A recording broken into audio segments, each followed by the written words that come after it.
Hello everybody, my name is Anthony. My last video in this series got a huge positive response, so hopefully I can keep the momentum going. For those that are new, I've been reviewing a long discussion from the Diary of a CEO on lonely boys and men. This is the 5th video in the series. I'll link the others in the description below if you want to watch them first. However, each stands on its own, so feel free to watch this one first. Today is a hodgepodge of topics, including asking women out in person, dealing with rejection, and the challenges of a romantic relationship. Let's see what pearls of wisdom, yeah, right, Logan and Scott provide to us today. Let's get started. And then you talked about a board of directors. A great board of directors for a man in his 20s, not unfortunately, is a girlfriend. Yeah. And I'll just use personal experience. I had a great girlfriend when I was 24, and she basically said to me, if you don't stop getting high every night, I'm going to stop having sex with you. That was very motivating for me. I really liked being with a partner. Without the guardrails of a romantic relationship, I think men are just, I don't want to say lost, but women create more social connections outside of a romantic relationship. And sometimes that absence of a romantic relationship, they pour that energy into friendships and their professional life, whereas men start pouring it into video games and Reddit and porn. So the fact that only 1 in 3 men in America under the age of 30 has a girlfriend and 2 in 3 women has a boyfriend, you think, well, that's mathematically impossible. It's not, because women are dating older because they want more economically and emotionally viable men. If I hadn't been in relationships that were great guardrails for me in terms of my own behavior, my own ambition, men need, without the prospect or the existence of a romantic relationship, men have worse outcomes than women. We start this video again with the double standards. Women are allowed to be single, of course, and pursue their interest. However, when men are single and want to pursue their interest, it is unhealthy and dangerous. How many endless videos are there of single women telling on themselves and their unhealthy behavior? They drink endlessly, sleep with multiple men in a week, hell, if not in a day, and they waste their lives away on social media. But it is framed as empowering and always painted in a positive light. When men, they retreat to video games, Reddit, and porn, at least per Scott, this is a problem. Now, I will concede that porn and excessive video game usage probably isn't ideal. But what the heck does Scott expect when men aren't getting intimacy from women and they're generally treated like trash by society? As for that intimacy, women are the gatekeepers of sex. However, they apply their standards for giving it out haphazardly. They'll sleep with a hot guy that they just met in the club while denying intimacy to their hardworking husband, often for years on end. The only value many women bring to a man's life is sex, and if that isn't happening, why would they put the effort into dating in a relationship? In some ways, living for video games and porn is a sad life. However, it's far better than wasting time and energy on dating just to get a nagging girlfriend and a sexless relationship. Women have priced themselves completely out of the market. Men, we look at dating through the lens of a cost-benefit analysis. When the cost isn't worth the benefits, we'll find something else to do. Anything that's more worthy of our time and effort than dating. I feel like there's just so many problems with what technology is doing in terms of replacing human connection. So let's just project out. ChatGPT is already amazing. I'm currently in my Google feed getting ads for Replica, and the ads say, get your perfect AI boyfriend, always there for you. Yeah. So you think about the fact that real life relationships are messy. I tell my husband on a weekly basis, please throw your contact lens in the garbage. And every week we have a disagreement about that. Well, guess what? Your online girlfriend, she doesn't nag you. She doesn't tell you to pick up your socks. She only tells you how great you are and always tells you, that you're doing the right thing and how was your day. Then you insert sex robots. Okay, so you have your emotional needs met, you have your sexual needs met. Maybe you're watching porn while engaging with your sex robots. Why would you want to go through the very challenging potential rejection of real life relationships? Logan makes a point in that relationships are hard. Real relationships have conflict, trials, and other difficulties that must be worked through. This discussion, as well as discussions in most traditional media, focus on what men need to do to address conflict in their relationships. Where is the focus on what women need to do? There is none. Women are told that if their man doesn't do everything exactly as she tells him to do, divorce him and take half of his wealth. Be strong, queen. Be empowered. Be the boss, babe. You don't have to take any criticism from him whatsoever, girlfriend. Real relationships are not always about one side getting their way or one side always being right. But that isn't what modern feminism teaches. In that ideology, no matter what the circumstances, women are always right. What is ironic is that Logan, fearing a relationshipless future for women, paints a picture that many men are really quite content with. They'll have their AI girlfriends to meet their emotional needs. They'll have their sex robots to meet their physical needs. That pretty much covers it. This future terrifies women because it cuts them completely out of men's lives by taking away their control over men. Now, is this future ideal? Not at all. But for many, it's the lesser of two evils. Logan explains exactly what our issue is in that she's having this fight with her husband over contact lenses. Of all the things that she could bring up to explain conflict in a relationship, this is something very trivial. If this is a problem for her, I expect that there will be nonstop issues in her relationship. That's exactly why men are no longer interested in women. They don't want to have to deal with the constant nagging and nitpicking over every little tiny detail. This is something I'm worried about for Gen Z in general. So I did a ton of research with post-pandemic Gen Z daters, men and women in the UK and the United States. And such a big theme that came out of it was that they don't have rejection resilience. And I think that we hear this in many aspects of life. So someone that I'm close to, he's the former dean of Brown, he's a professor there. And he was talking about how it used to be that his office hours were empty and that's when he could do his reading or play solitaire. But now students come basically saying, tell me exactly what's going to be on the test. Tell me exactly what to write in my paper, because they are not willing to fail. I have friends who are managers at Google and they give somebody feedback in a Google Doc and the person is crying because they take that as extreme rejection. And so if you don't have the resilience built up 100%. to fail, then you are not going to take risks. And everything in life worth having is worth taking a risk for. And so I feel that I have my dream job. Nobody messaged me on LinkedIn and said, hey, Logan, do you want to study dating and relationships? No, I invented this job and now I get to have it. And same thing is true with relationships. It's not about waiting for the perfect person to show up. It's about becoming a great person who somebody else chooses and going after what you want. Why is Logan talking about Gen Z holistically when the topic is supposed to be about boys and young men? In this context, who cares if women in that generation have rejection resilience? Are they asking men on dates? I seriously doubt it. They have been told by everyone that they are the prize, so they just wait around and expect suitors to crawl to them, groveling for attention. Young men are the ones who have to deal with constant rejection from women. Men are also not the one begging college professors for answers because they aren't attending college at all. As for crying from workplace feedback, do you think that is more likely a man or a woman behaving that way? Note that she intentionally omits the gender in these couple of examples. I wonder why. If we're going to focus specifically on rejection resilience in boys, let's discuss why they don't have it. Every single risk that they take results in a negative consequence. If they act out in class, they're being disruptive. If they act out when being on the playground, they're violent.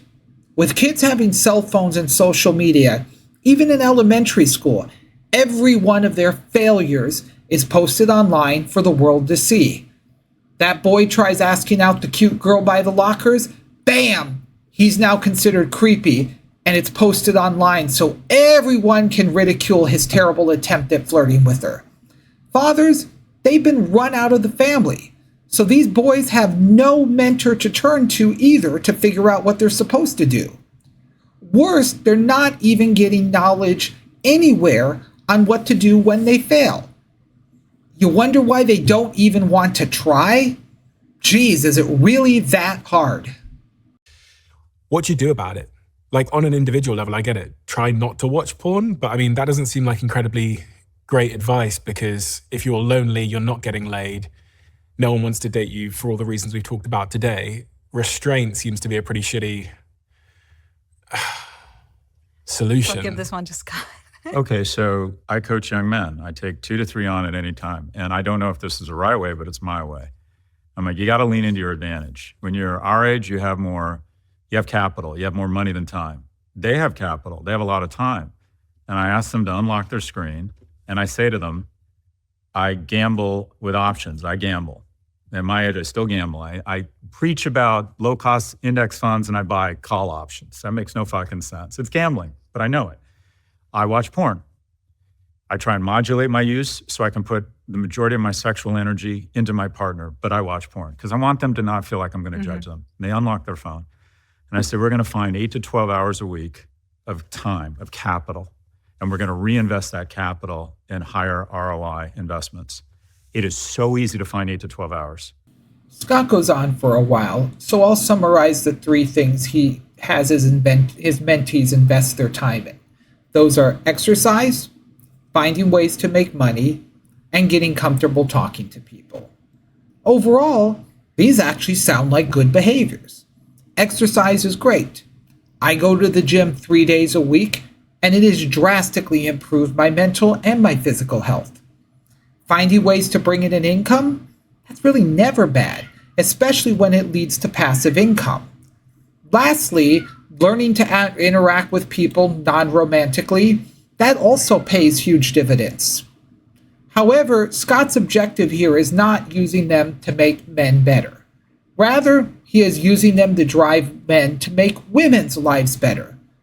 Whether it improves a man's situation or not, it doesn't really matter to him.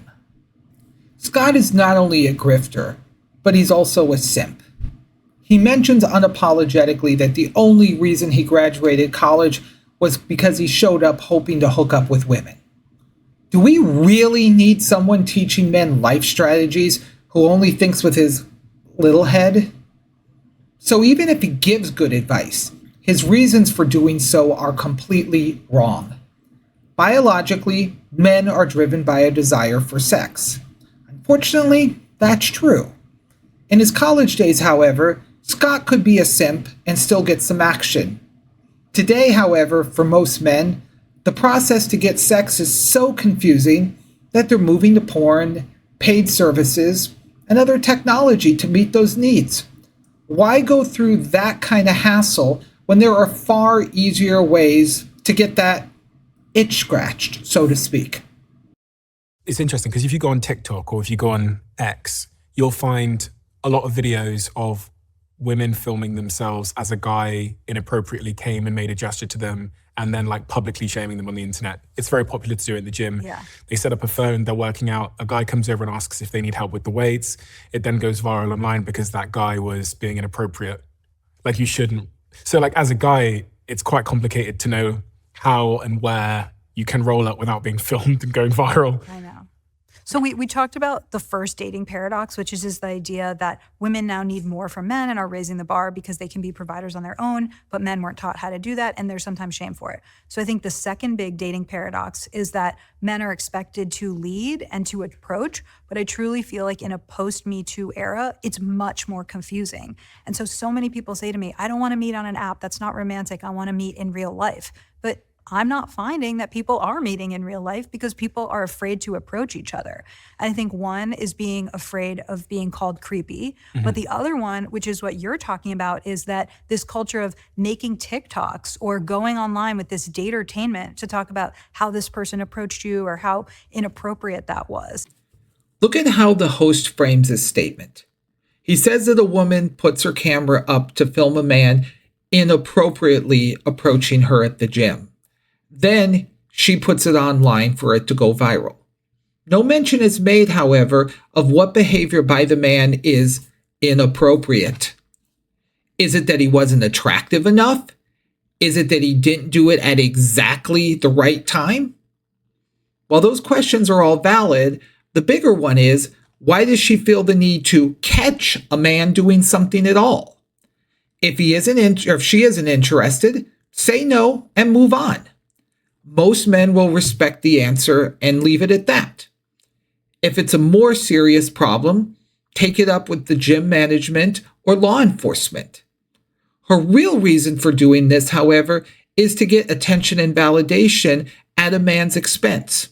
Nothing else. I love how Logan uses her newspeak as she explains this situation by calling it a paradox. There is no paradox whatsoever here.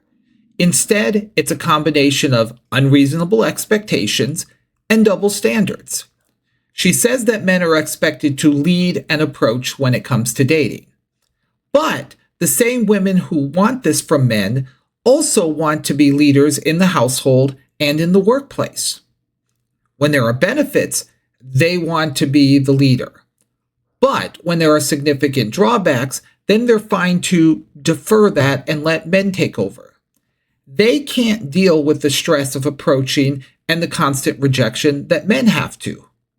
Also, there is no risk of women being called creepy in this situation, so this double standard works out beautifully for them. It certainly doesn't work out well for men. I think one of the solutions there is we should allow people to shoot their shot in a non-creepy way. Can I just say something to that? If the guy rolls up and he's 6'4" and he's, gorgeous, it's fine, it seems. The difference between creepy and romantic is the perceived attractiveness of the person making the overture. I think that is true. If you are super hot, it's less likely to be perceived as creepy. But you have all these people that are saying, I want to be approached, and they're not being approached.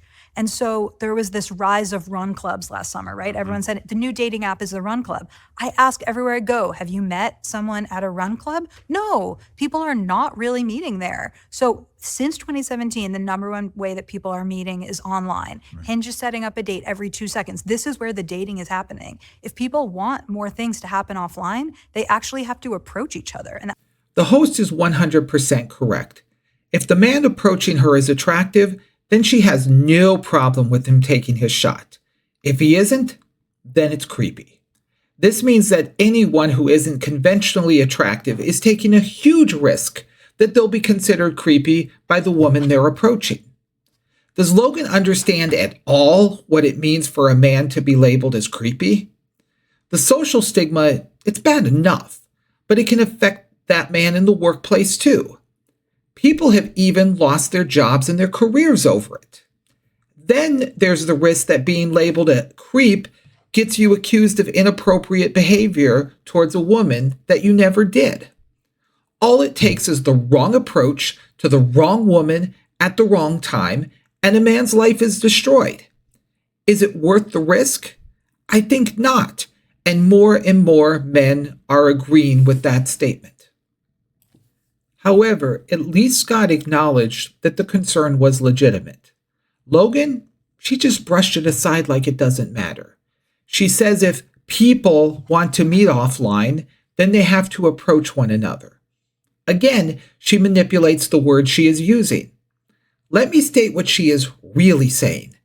Women want to meet men offline and expect only the most desirable men to approach them, nobody else. She won't say that, however, because it sounds awful. And yes, it should sound awful. The best part is, many of the women with this type of attitude are nothing special whatsoever. Would a top-tier, physically attractive man even approach those women? Are they top-tier, physically attractive women? Even if they are, do they have anything else to offer outside of their looks? With their attitude on dating, I seriously doubt that is the case. My understanding is the majority of women still expect the man to take the initiative. Absolutely. And this is one of the most frightening stats I've seen. According to Pew, more than 50% of men between the ages of 18 and 24 have never asked a woman out in person. And I just find that so just upsetting and rattling, because that means they're either not asking people out or they're asking them out online, where quite frankly, they can't demonstrate any sense of excellence. And I think the beautiful thing about human sexuality is sometimes you don't even know why you're attracted to someone. You like the way they smell, you find out they're funny. Mm-hmm. And that happens in person. But we need one, more third spaces, more places people can meet. And also, I actually think it would be helpful to have in the senior year of high school a class called Adulting, where amongst other things you teach them about the interest rate on a credit card. You know, little things. Yeah. My kid can do integers and he doesn't understand the interest rate on his credit card. And also, quite frankly, I think young men need guidance around how to express romantic interest while making the other person feel safe. And also that if you express romantic interest and ask someone out for coffee and they say no, you're both going to be fine. It has become normal for Scott to make a good point and then completely forget that he made it. Here, he does it again. He says that the reason 2/3 of young men haven't asked a woman out in person is because they can't demonstrate any sort of excellence. Yet, just a minute prior, he states that the difference between a woman treating a man's approach as creepy and romantic is her perceived attractiveness of him. These two statements can't both be accurate. If the woman determines that a man is creepy based on his physical features, no amount of other excellence in any other area is going to matter.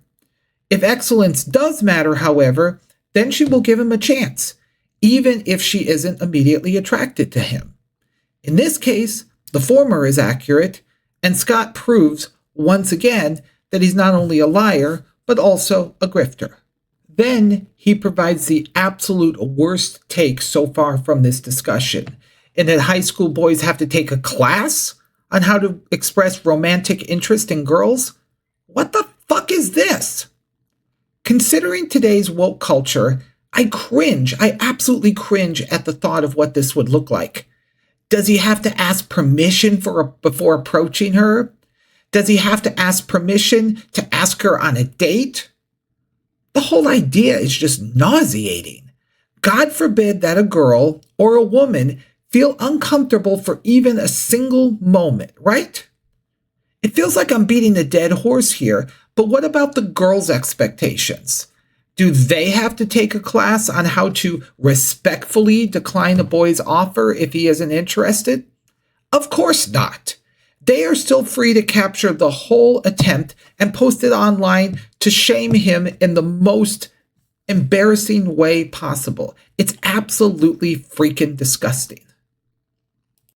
I was talking to this incredible 16-year-old girl who built this AI chatbot called Ask Elle, and she's taken all of the relationship science research that she's seen, and she's trained this chatbot, and she's trying to help teens get safe and empowered dating advice. And I asked her, what is the number one question that you're getting? And it's how to ask someone out. And so I think people are really struggling. It's not that teens in all of human history had the secret, it's that they were willing to do it and fail. And now we're just not seeing that. And so I think that we have glossed over the pandemic. It was this really traumatic time, really scary stuff happened, and we don't want to talk about it. But people that came of age during the pandemic, their social skills are worse. They missed out on critical moments of becoming a human. And we are seeing that in the workplace.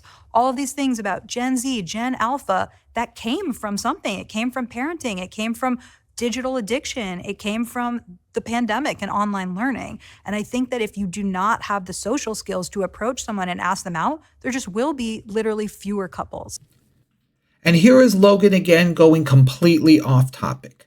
Of course, she has to highlight how bright and intelligent girls are by talking about this dating app that some 16-year-old made. That would be fine, except this is a conversation about lonely boys and men, not empowered girls, for fuck's sake. Why is this relevant to the issue? Do you think boys are using an app called Ask Elle to get dating advice? She's using the same strategy that she did when discussing rejection resilience, where she avoids gender and talks only about teens. I suspect that the girls are using this app to try to figure out how to ask boys out, because the boys are choosing not to. They could, but just like older men, they are realizing the juice isn't worth the squeeze. Further confounding the issue, Logan then tries to blame the boys' lack of dating interest on the pandemic. Anything that avoids putting some blame on women is fair game, right, Logan? Now, I'll concede that the pandemic did make the issue worse, but the problem existed long before that.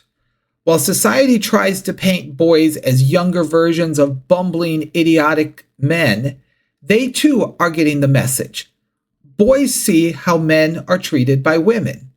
They see how the legal system rakes fathers over the coals. They see how husbands struggle to meet their wives' unrealistic expectations. They may not talk about it, but they remember these things when they see the girls that they're romantically interested in. And instead, they choose not to get involved with them whatsoever. I think some of the increase in being sober curious comes from interest in being healthy. So we hear from Gen Z, I don't want to have anxiety the next day.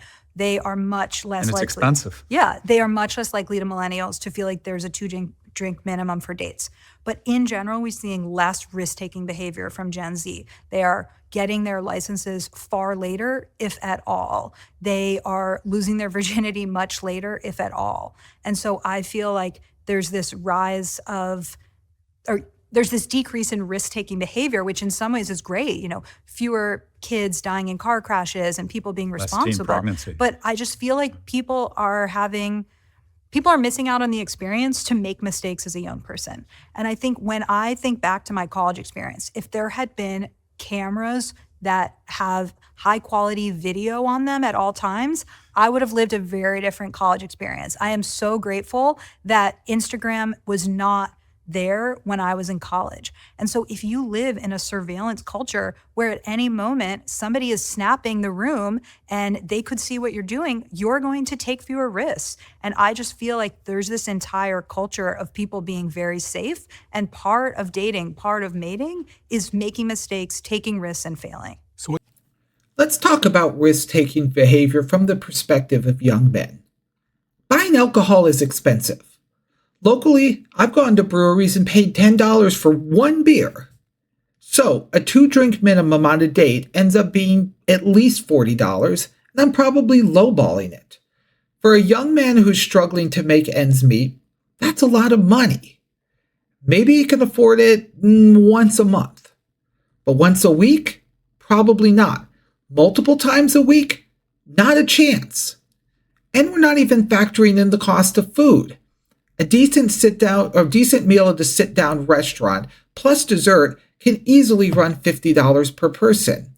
Add in that many women won't accept a date to a place like a TGI Fridays or an Applebee's, and young men are completely priced out of the dating market.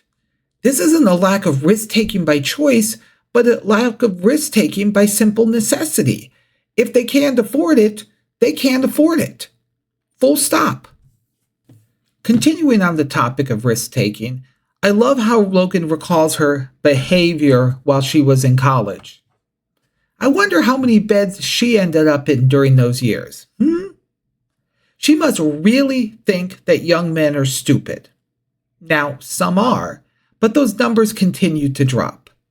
False allegations of inappropriate behavior have destroyed too many men, even after the lie was revealed.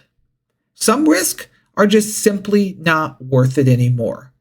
On the word of a woman alone, careers have been ruined, personal lives have been destroyed, and financial assets drained of too many men. All men, really, not just young men for that matter, are not afraid of taking risk when they're calculated and make sense. When it comes to women, however, and I've said this before, and I'll probably say it again a million times, the math simply does not math any longer. So, boys and girls, what have we learned today? We've learned that if you're hot, women want you to approach them. If you're not, however, then you need to stay far away from women lest you be called a creeper. It is okay to invest in yourself, but only if done to make a woman's life easier. And young people need to take more risk in dating, but only young men will deal with the consequences when that process fails. Logan and Scott have done better than I ever could have in justifying 100% why men are checking out of dating and women entirely. Please subscribe so you'll know when I drop that next video. Like and share with someone who would enjoy this type of content. Check out the other videos on my channel, and I will see you all in the future. Take care.